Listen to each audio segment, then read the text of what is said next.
네, 오늘 말씀 같이 좀 볼 텐데요. 출애굽기 33장 15절로 16절의 말씀입니다. 예, 여러분들 주보나 앞에 있는 화면 보시고 같이 15절과 16절 두 절이니까요. 함께 한 목소리로 읽겠습니다. 시작. 모세가 여호와께 아뢰되 주께서 친히 가지 아니하시려거든 우리를 이곳에서 올려보내지 마옵소서. 나와 주의 백성이 주의 목전에 은총 입은 줄을 무엇으로 알리이까? 주께서 우리와 함께 행하심으로 나와 주의 백성을 천하 만민 중에 구별하심이 아니니까. 아멘. 네, 지난 시간에 나눈 말씀의 제목 기억하시죠? 보여주시죠. 네. 제일 위에는 unbreakable, 깨어지지 않는, 부서질 수 없는 이라는 제목으로 하나님의 말씀을 나눴고요. 이때는 모세가 하나님이 직접 만드시고 써주신 돌판을 깨트림으로써 우상을 섬겼던 이스라엘 백성들에게 교훈과 깨우침을 주고자 했고요. 그렇지만 돌판이 깨졌다고 해서 하나님과의 약속이 깨어지지 않았고, 그리고 백성들을 용서해 주기를 간구하면서 모세는 하나님의 그 생명책에 적혀있는 자기의 이름을 좀 지워달라고, 찢어달라고 간구했지만 하나님의 뜻을 깨트릴 수는 없었다는 말씀을 나눴습니다. 그리고 철저하게 징계의 말씀을 한 후에 하나님께서 다시 회복의 말씀을 주시면서 지난주에 가장 마지막에 읽었던 말씀이 로마서 8장 38절부터 39절의 말씀. 우리를 우리 주 그리스도 안에 있는 하나님의 사랑에서 끊을 수 없다라는 이 말씀을 함께 나누었습니다. 그래서 지난주의 말씀이 깨어지지 않는 unbreakable 이라는 제목으로 출애굽기 32장의 말씀을 나눴고요. 오늘은 출애굽기 33장의 말씀, 이 말씀을 볼 텐데요. 이 출애굽기 33장은요, 우리가 좀 굉장히 신중하게 잘 봐야 됩니다. 왜냐하면 이 33장에 나오는 하나님의 마음이요, 그냥 겉으로 탁 드러나는 게 아니라 속에 감추어져 있는 하나님의 마음이 33장에 나와 있기에 그렇습니다. 요새는요, 사람들이 MBTI 같은 걸로 성향을 이렇게 막 파악을 하고 이야기하는데, 저는 T입니다 라고 이야기를 하잖아요. 그러면 T는 말 그대로 thinking, 그러니까 사고형의 사람이에요. 이 반대는 뭐냐 하면 F예요. feeling, 그래서 느낌대로, 감각적으로 그런 거를 이제 따라가는 사람이 F, 그 다음에 생각하고 사고적인 사람이 T인 거죠. 그래서 사람들이 내 마음이 어려워, 내 상황이 어려워, 나한테 공감해줘 라고 이야기를 하는데 거기에 공감은 하나도 안 하고 그냥 문제의 해결책만 딱딱딱딱 내뱉는 사람을 보고 사람들이 뭐라고 하냐면 너 T야? 라고 이야기합니다. 그러니까 너는 왜 내 이야기에 공감하지 못하고 그렇게 딱딱하게만 얘기해? 라고 이야기하는 거죠. 그리고 저는 이 이야기를 굉장히 많이 듣는 사람입니다. 저는 완전 T예요. 대문자 T입니다. 제가 이거 MBTI 검사를 해보면 T가 무려 95%가 나오는, 그러니까 감정은 별로 없는, 인간으로서의 최소한의 감정만 가지고 있는 그런 사람이 접니다. 네. 근데 저처럼 이성적이고 감정적이지 않은 사람들은요, 대부분 일의 목적을 중요하게 생각을 해요. 그래서 사람들이 문제와 어려움을 이야기했을 때 감정에 같이 공유를 해주고 동감해주기보다는 이건 이렇게 하고 이건 저렇게 해서 이렇게 해결을 해야 돼, 이렇게 접근하는 거죠. 자, 그런데 이 관점을 가지고요, T의 관점을 가지고 오늘 33장 1절부터 3절까지의 말씀을 보면요, 이렇게 되어 있어요. 하나님이 모세에게 이야기하시는 거거든요.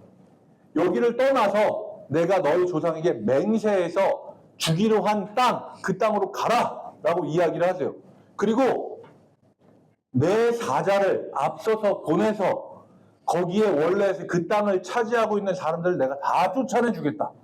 그리고 젖과 꿀이 흐르는 땅에 너희들을 이르게 하겠다. 그런데 나는 너희랑 같이 가지 않겠다. 왜냐하면 내가 길에서 너희를 진멸할까봐 염려하기 때문이다 라고 이야기합니다. 저처럼 대문자 T인 사람들은요, 목적을 중요하게 생각한다 그랬잖아요. 그래서 이 말씀을 보면은요, 이렇게 생각합니다. 역시 우리 하나님 최고. 우리 하나님 최고. 와, 약속한 땅을 주시기로 하셨고 올라가라고 얘기해 주시고 사자를 먼저 보내서 그 땅에 모든 사람들 내쫓아 주시고 게다가 우리와 함께 가시지 않지만 그것도 이유는 뭐냐면 우리를 진멸할까봐. 와, 역시 배려의 하나님. 하나님 최고예요.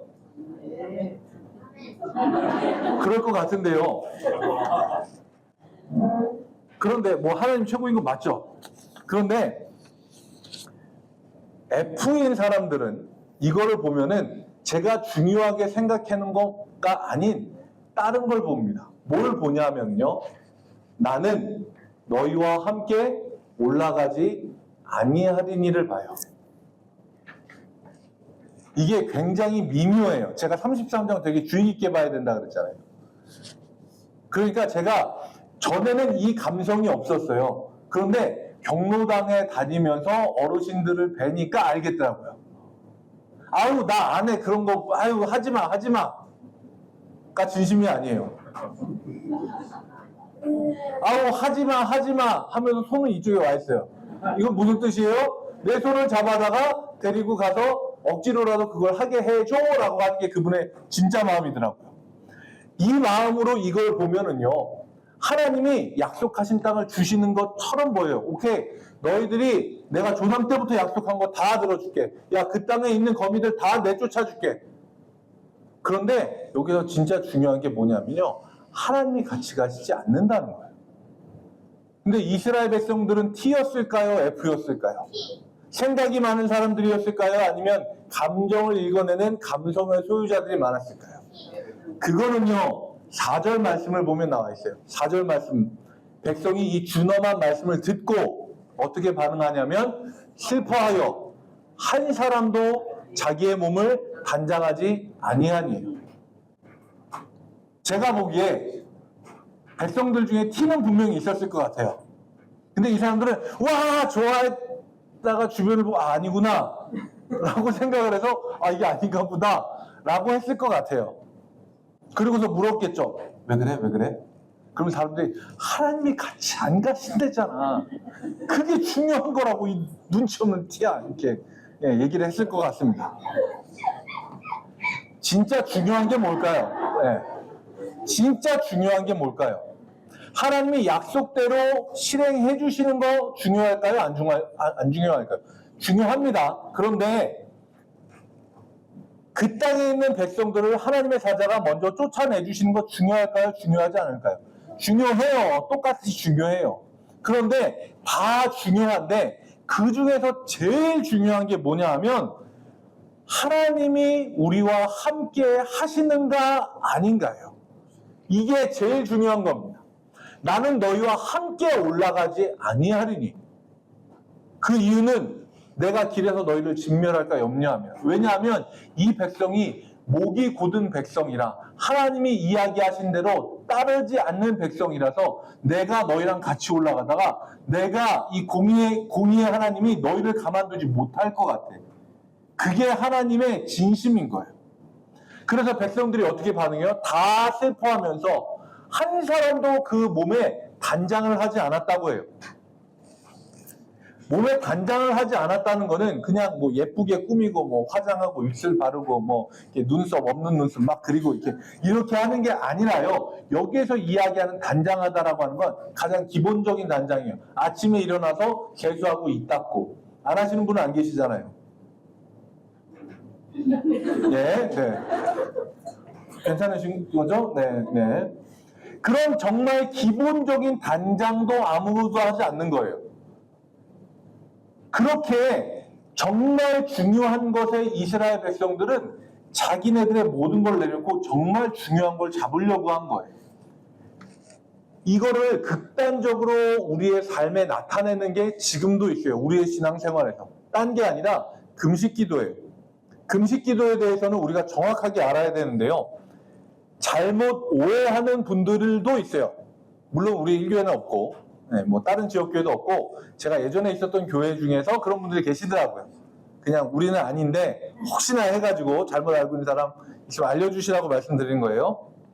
금식 기도는요, 하나님께 내가 밥을 안 먹고 땡깡 부리거나 단식 투쟁하는 것처럼 여겨서는 안 돼요. 내가 밥을 먹고 생명을 유지하는 것보다 더 중요하게 여기는 문제를 하나님 앞에 놓고 기도하는 거예요. 하나님, 나 이 문제 해결할 때까지 나 금식할 거예요? 아니에요. 곡기를 끊는 것으로 하나님의 계획과 뜻을 바꾸는 게 아니라요, 가지고 있는 문제의 어려움과 심각성을 무엇보다 앞에 두고 하나님의 뜻을 구하는 거, 그게 금식 기도예요. 그래서 금식 기도를 해요. 이게 문제가 해결이 될 수도 있고 안 될 수도 있어요. 그런데 문제의 해결을 가지고 우리는 기도의 성공과 실패를 나누는 게 아니라, 이 기도를 함으로써 하나님의 뜻을 내가 알게 되고 하나님의 뜻이 내 삶 가운데 이루어진다. 문제가 해결되지 않아요. 그리고 내가 그 문제를 내 온몸으로 받아들여. 그래도 내 마음이 평안하고 이게 하나님의 뜻이라면 내가 받아들일 수 있다라고 하는 그 하나님의 평안이 우리 가운데 있으면 그 기도는 성공한 기도예요. 문제의 해결 여부를 가지고 우리는 기도의 성공과 실패를 나누는 게 아닙니다. 이스라엘 백성들의 이 행동, 하나님의 동행을 가장 중요하게 여기는 이 행동은요, 하나님의 진심이 드러나게 해요. 그들이 아무도 기본적인 단장도 하지 않고 하나님만 보고 있는 거예요. 그러니까 5절에서 하나님이 이야기하세요. 너희는 장신구를 떼어내라.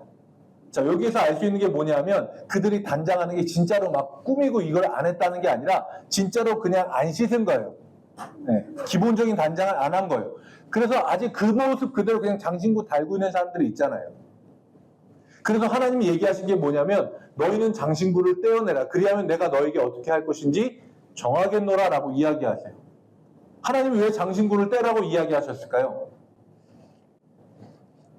밑에 힌트가 있어요. 네. 하나님이 왜 장신구를 떼라고 하셨냐면 꼴배기 싫어서 그러셨을까요? 놀랍게도 정말로 꼴배기 싫어서 그러신 거예요. 왜냐하면요, 그 사람들이 달고 있는 장신구를 보면 뭐가 생각이 나냐면 밑에 이 모습이 생각이 나요. 그들이 아내와 자녀의 귀에서 금고리를 빼서 금을 녹여서 우상을 만들었던 게 생각이 나는 거예요. 하나님이 꼴배기 싫으니까 너희 장신구 다 떼라. 우상을 섬기려고 했었던 너희들의 모습이 생각나는 그 모든 것들을 너희한테서 제하라 라고 얘기하는 거예요. 그리고 나서 하나님이 이들에게 이야기하시는 거예요. 이 장신구를 떼는 게 그냥 단순한 의미가 아니라 이것마저도 다 포기하고 나한테 달려있는 거 혹은 내 몸을 거추장스럽게 하는 거, 나를 좀 더 아름답고 예쁘게 보이려고 하는 거, 이 마음까지도 다 내려놓고 하나님께 집중하라는 거예요.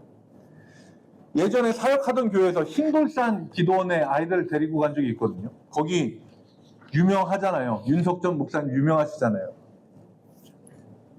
애들 데리고 수련회 갔는데 첫날 첫 시간에 개예배 드릴 때 딱 그 얘기 하시더라고요. 몸에 달고 있는 것들 다 일어나. 달고 있는 것들을 어떻게 일어나요? 근데 애들이 막 일어났어요. 뭐 귀에 뭐 뚫은 애들 막, 예, 뭐 혀에 뚫은 애 막 이런 애들 막 일어났어요. 다 빼. 지금 다 빼. 이 자리에 다 빼. 그래서 막 애들 목걸이 빼고 반지 빼고 막 이렇게 다 빼서 비닐봉다리에다 막 넣고 뚫뚫 감았고 주머니에 넣고 막 그렇게 시키더라고요. 나중에 물어보니까 액세서리를 다 빼고 집회에 참석했는데 방에 놔둔 거에 계속 신경이 쓰여서 집중을 못했다는 아이들도 있고요. 근데 그에 반해서 진짜로 자기한테 이렇게 막 꾸미고 막 이렇게 했었던 것들을 다 내려놓고 하나님께만 온전히 집중할 수 있었다는 아이들도 있었습니다.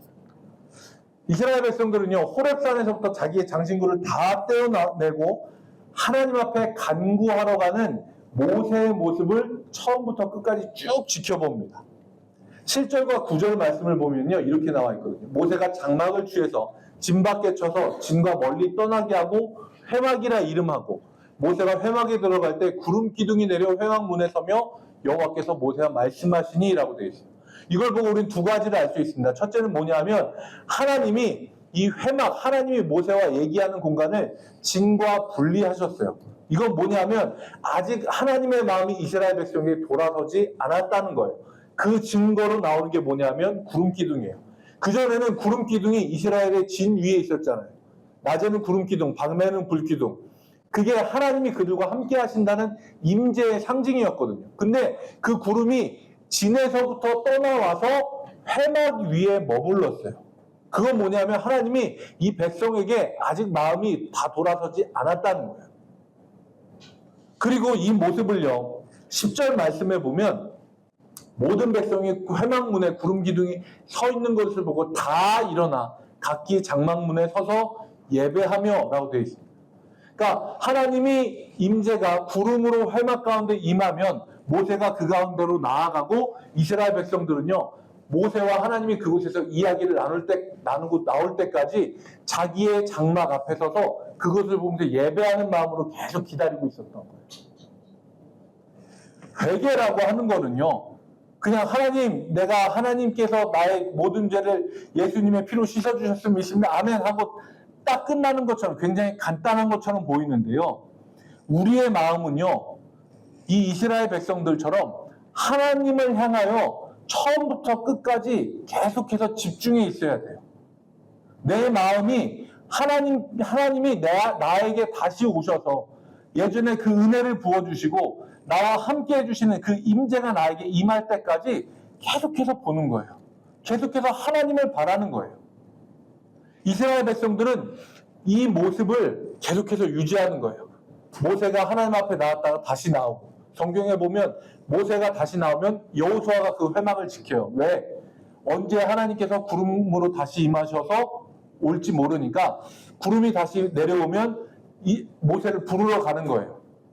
그래서 여호수아가 계속해서 그 회막을 지키고 모세가 가면 여호수아는 빠지고, 이렇게 그 회막 앞에 계속해서 사람이 있도록 합니다. 이 모세가 하나님 앞에 나아가서 이스라엘 백성을 대신해서 간구하는 기도가 12절부터 13절에 나오는데요. 이 모습은 예수님이 마치 하나님과 죄를 지은 백성들 사이에 서서 중보하는 것 같은 그런 모습이에요. 이 모습을요, 공동 번역 성경이라고 하는 걸로 보면 조금 더 이해하기가 쉽거든요. 이 모세의 기도가 굉장히 중요합니다. 여기에서 보면 1단계, 2단계, 3단계가 나와요. 1단계는 하나님의 말씀으로 시작을 합니다. 그래서 우리가 기도할 때 짧지만 하나님의 말씀을 듣고 그 말씀을 붙들고 기도하는 게 하나님의 말씀으로부터 우리가 기도하는 게 시작이 돼야 돼요. 제일 처음에 보면 모세가 이야기하죠. 당신께서는 저에게 이 백성을 이끌고 올라가라고 하셨습니다. 모세가 하는 이야기예요. 이 이야기가 하나님이 모세에게 하신 이야기잖아요. 하나님의 말씀으로부터 이 기도가 시작되는 거예요. 하나님이 이 백성을 이끌고 저에게 약속의 땅으로 올라가라고 하셨지 않습니까? 그런데 저와 함께 갈 자가 누구인지 아직 안 가르쳐 주셨습니다. 이거는 그냥 내 옆에서 나를 도와줄 사람, 뭐 아론이냐, 훌이냐, 여호수아냐 이런 사람들을 이야기하는 게 아니라 도대체 하나님, 내 옆에 누가 함께 가겠습니까? 하나님의 명령을 받아서 가는데 내 옆에 누가 함께 가겠습니까? 이 얘기는 뭐냐면 하나님 한 분 외에는 나와 이 백성을 이끌고 가실 분이 없다라는 이야기예요. 그리고 이야기합니다. 당신께서는 저에게 너는 잊을 수 없는 이름, 너는 내 눈에 든 사람이라고 이야기하셨는데, 이건 하나님이 아마 성경의 앞부분에 안 나와 있는데 40일 동안 모세와 첫 번째 만남을 가질 때 하나님께서 그렇게 얘기하셨던 것 같아요. 그래서 모세가 다시 이야기하죠. 너는 잊을 수 없는 이름, 너는 내 눈에 든 사람.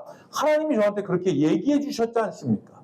이건 뭐냐면 하나님의 사랑에 대한 다시 한 번의 확신을 갖는 거예요. 어려운 말로는 사랑의 재확신이라고 하는데, 우리가 하나님의 말씀을 가지고 기도로 나아가고 하나님으로부터 하나님 여전히 저를 사랑하시잖아요 라고 이야기하는 겁니다. 그리고 나서 이야기하는 거예요. 저의 갈 길을 부디 가르쳐 주십시오. 이거는 이거랑 밑에 있는 거랑 하나로 봐야 돼요. 모세가 하나님 앞에 진짜 간구하고자 하는 내용이 나오는 거거든요.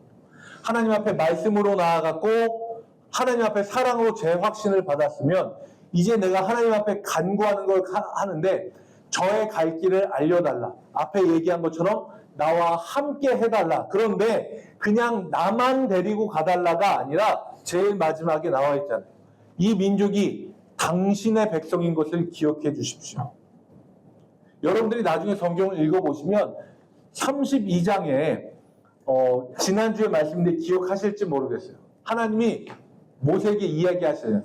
내가 인도한 너의 백성이 라고 이야기하시잖아요. 하나님과 분리하는, 우상을 섬긴 백성을 하나님과 분리하는 그런 표현을 쓰시고 33장 이때까지도 계속해서 하나님이 내 백성이라고 계속해서 거부를 하세요. 근데 모세는 하나님 앞에 말씀으로 나와서 사랑을 재확신하고 그리고 나의 갈 길을 인도해달라고 간구하면서 하나님이 밀어낸 그 남의 백성을 주의 백성으로 다시 끌어다 붙이는 거예요. 이 모세의 기도 정말 중요합니다. 이 모세의 기도를 듣고 하나님이 대답을 하시는데요. 14절의 말씀에 이렇게 대답을 하세요. 여호와께서 이르시되 내가 친히 가리라. 내가 너를 쥐게 하리라. 아멘이죠. 그런데요. 모세는요. 여기에서 아멘 하지 않아요. 왜냐하면요. 하나님이 이야기하시잖아요. 모세가 하나님께 간구했잖아요. 이 백성을 당신의 백성으로 삼아 주십시오. 잊지 말아 주십시오. 그런데 하나님이 뭐라고 얘기하셨어요? 내가 친히 가겠다. 근데 나는 너만 보고 가겠다라고 얘기하시는 거예요. 사실 이 정도만 하더라도 우리는 아멘이라고 하고 너무너무 감사할 것 같은데 모세는 여기서 아멘 하지 않아요. 모세가 우리가 오늘 읽은 말씀이 요 바로 다음에 나오면 15절, 16절이거든요. 15절 말씀을 먼저 보면 모세가 이렇게 이야기해요. 여호와께 아뢰되 주께서 친히 가지 아니하시려거든 우리를 이곳에서 올려보내지 마옵소서라고 이야기합니다. 이 얘기는 뭐냐면 하나님이 얘기하셨잖아요. 여호와께서 이르시되 내가 친히 가리라 하셨잖아요. 근데 조건이 있었잖아요. 내가 이 백성과 함께 가겠다가 아니라 내가 너와 함께 가겠다잖아요. 그러니까 모세는 아니요. 여기에서 친히 가다라고 하는 게 이제 뭐 밑에 어려운 얘기가 쓰여져 있는데 하나님께서 자발적인 의지를 가지고 앞으로도 계속 가 주셔야 되는데 하나님이 얘기하신 거는 이 백성하고 자발적인 의지를 가지고 앞으로도 계속 가는 게 아니라 내가 너와 함께만 너까지만 내가 같이 가겠다. 근데 모세는 자기의 삶이 끝나면 이후에 이 백성들이 어떻게 될지는 이 사람은 거기까지도 생각을 하는 거예요. 하나님이 나를 보고 함께 가시겠다? 우리는 아멘이지만 모세는 거기서 아멘하지 못하는 거예요. 하나님 친히 가주시지 않으려면 이 백성과 친히 가주시지 않으려면 아예 여기서 올려보내주지 마십시오. 하나님 없이 약속의 땅을 들어가느니 차라리 우리는 하나님과 함께 이 광야에 있겠습니다. 약속의 땅 필요 없습니다. 이 고백을 모세가 하는 겁니다. 이 모세의 고백은요, 시편의 말씀을 한 군데 떠오르게 하거든요. 아마 유명한 성경 구절에서 다 아실 거예요. 시편 84편 10절의 말씀입니다. 주의 궁정에서의 한 날이 다른 곳의 첫날보다 나은즉, 여기부터는 같이 읽을게요. 악인의 장막에 사는 것보다 내 하나님의 성전 문지기로 있는 것이 좋사오니. 아멘이시죠? 젖과 꿀이 흐르는 약속의 땅에 하나님이 없이 우리끼리만 들어가는 거 싫습니다. 차라리 주님과 함께 이 광야에서 살겠습니다. 모세가 이렇게까지 고백을 하는데 하나님이 어떻게 이 기도에 응답하지 않으실 수 있을까요? 16절을 말씀을 보면 모세는 끝까지 이 백성을 포기하지 않아요. 16절 말씀 쭉 보시면 제가 표시를 해놨어요. 모세가 얼마나 이 공동체를 사랑하고 자기의 마음을 다해서 섬기는지 볼 수 있습니다. 나와 주의 백성이, 하나님 계속 밀어냈잖아요. 너의 백성이야, 내 백성 아니야. 근데 모세는 계속 끄집어요. 아니요, 주님의 백성입니다. 주님께서 우리와 함께 해주십시오. 나와 주의 백성을 천하 만민 중에 구별할 수 있도록 좀 해주십시오. 하나님은 계속 밀어내시는데 모세가 계속 간구하는 거예요. 신앙생활을 하는 데 있어서 공동체라고 하는 거에 대해 괴로움을 호소하는 사람이 너무 많아요. 사실 꿈의 교회 안에 젊은 청년들도 제가 이제 만나는 청년들도 있고 또 사역하다 만나는 청년들도 있는데 청년들도 똑같이 이야기해요. 나이가 많건 적건. 아, 목사님 나 저 사람 때문에 교회 생활 못하겠어요. 목사님 나 저 사람만 아니면 나 잘할 것 같은데. 그건 뭐 지금도 잘하고 있는지 네, 아닙니다. 네. 사실 공동체로 묶어지면 불편한 게 왜 없겠습니까? 그리고 그런 질문을 하는 사람들도 있어요. 아니 목사님 솔직히 하나님과 나의 관계만 똑바로 되면 되는 거 아닙니까? 내가 굳이 공동체에 들어가서 골머리 썩어가면서 못하러 그렇게 해야 됩니까? 그런데요, 하나님은 본질적으로요, 개인이 아닌 공동체로 우리를 부르셨어요. 공동체 안에서 우리가 살아가길 원하시고 서로가 서로에 대해서 책임을 지기 원하세요. 하나님이 사람들을 처음 만드실 때 하나님의 형상대로 우리를 만드셨을 때 하나님이 이야기하시잖아요. 우리와 같은 닮은 사람들을 만들자라고 이야기하시잖아요. 거기에서 이야기하는 우리가 누구겠어요? 성령님과 예수님이시잖아요. 하나님도 관계 가운데 있는 하나님이세요. 관계가 물론 어렵고 힘들죠. 사람들이 다 얘기해요. 나 솔직히 관계만 아니면 다 잘할 수 있을 것 같아요. 교회 생활뿐만이 아니라 직장에서 일하는 거 관계만 일하고 힘들고 몸이 고되고 얼마든지 괜찮아요. 적응하면 되니까. 근데 관계가 너무 힘들어요. 근데 하나님은 그 가운데서도 우리 가운데 원하시는 게 있어요. 모세와 같은 모습이요. 내 마음속으로는 저 사람들 밀어내고 거부하고 싶어도 저 사람들도 주의 백성이니까 하나님을 모른다라고 하면 우리는 그들을 섬겨야 되는 우리가 하나님의 백성이니까 그 마음 가지고 공동체를 섬기는 사람, 하나님은 그 사람들을 원하시는 거예요. 다른 사람에 대한 책임감이 있어야 됩니다. 신앙이 있는 사람이든 없는 사람이든. 조금 다른 이야기를 할게요. 여러분들 믿음의 조상하면 누가 생각이 나세요? 아브라함이 생각이 나시죠? 그런데 제가 그냥 이렇게 머릿속으로 그려보니까 조상이라고 하면 우리가 그런 거 생각하잖아요. 제일 위에 한 점이 딱 있고 거기서부터 쫙쫙쫙쫙쫙 이렇게 가계도처럼 갈라져서 나오는. 그래서 그 제일 위에 있는 사람이 조상이잖아요. 그러면 우리가 생각했을 때 사람의 제일 처음은 아담. 거기서 나온 거니까. 오케이. 그러면 믿음의 조상이라고 하면 아브라함? 근데 사실 생각을 해보면 아브라함이 아니라 제 개인적인 생각이에요. 그 이전에 노아라고 하는 인물이 있었잖아요. 따지고 보면 거기가 진짜 조상 아닙니까? 왜냐하면 그 땅 위에 사람들이 다 죽고 없고 노아와 그 가족들만 남아있었잖아요. 그러니까 거기가 진짜 조상 아니냐고요. 그때도 믿음이 분명히 있었고. 그래서 따지고 보면 믿음의 조상이라고 하는 타이틀은 노아한테 오히려 더 어울리죠. 상황적으로나 정황적으로나 인물로 보거니와 뭐 옆에 있는 사람들도 마찬가지고 조상이라고 할 만한 사람이 노아잖아요. 근데 노아가 아니라 아브라함을 하나님이 믿음의 조상으로 세우신 데는 다른 이유가 있지 않습니다. 제가 본 책을 가지고 여러분들에게 이야기를 잠깐 해드릴게요. 거기에 보면 이렇게 나와 있어요. 노아는 순종의 사람이었습니다. 하나님의 말씀에 따라 산 위에 배를 만드는 순종의 사람이었습니다. 그런데 그 시대를 살던 다른 생명에 대한 책임감에 있어서는 하나님께 단 한 번의 간구나 사람들을 향한 돌이킴의 외침이 없었습니다. 그런데 아브라함은 하나님께서 소돔과 고모라의 멸망에 대해서 이야기하시자 하나님께 엎드립니다. 창세기 18장 23절.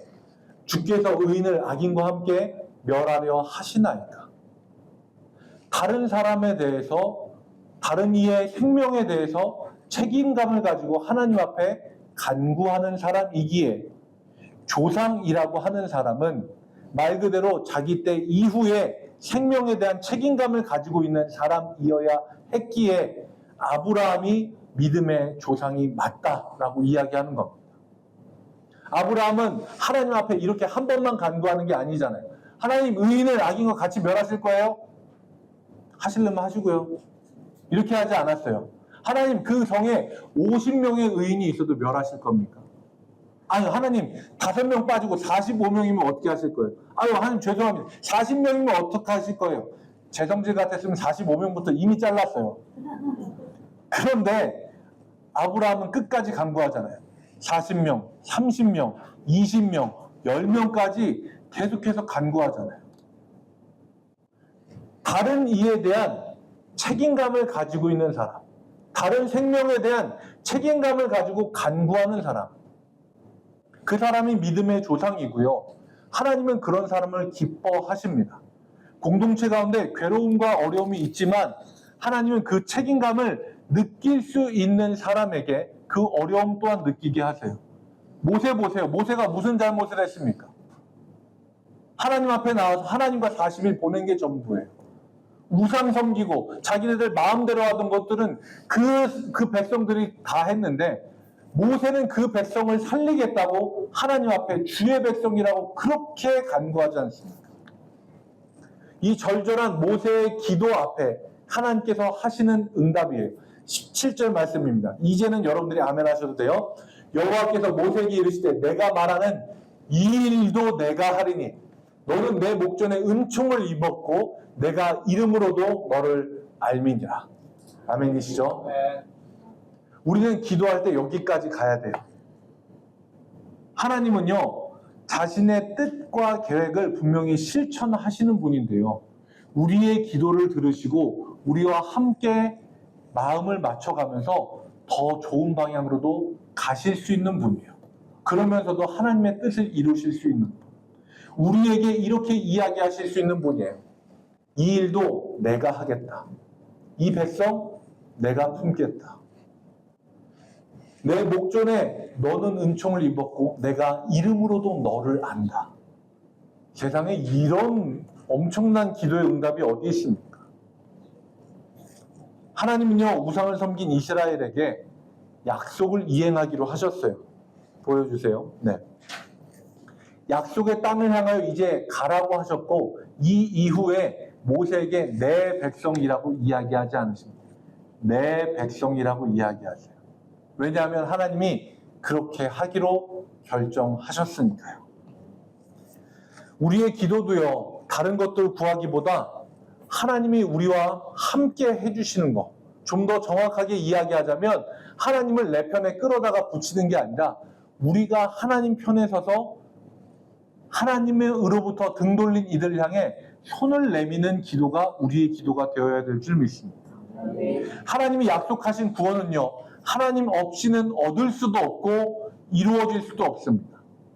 하나님이 함께 하실 때 우리의 삶은요, 이 생에서도 구원의 삶이 되고 우리가 죽음 이후로 건너갔을 때에도 영원한 생명을 누릴 수 있습니다. 이 기쁨을 우리가 속한 공동체 가운데 함께 풍성하게 누리는, 그래서 그 풍성함을 기도와 간구함으로 함께 나누는 장자 1교회 성도님들이 되시길 주님의 이름으로 축복합니다. 우리 함께 같이 찬양하겠습니다. 두려워 말라, 이 찬양을 함께 주님 앞에 올려드리겠습니다.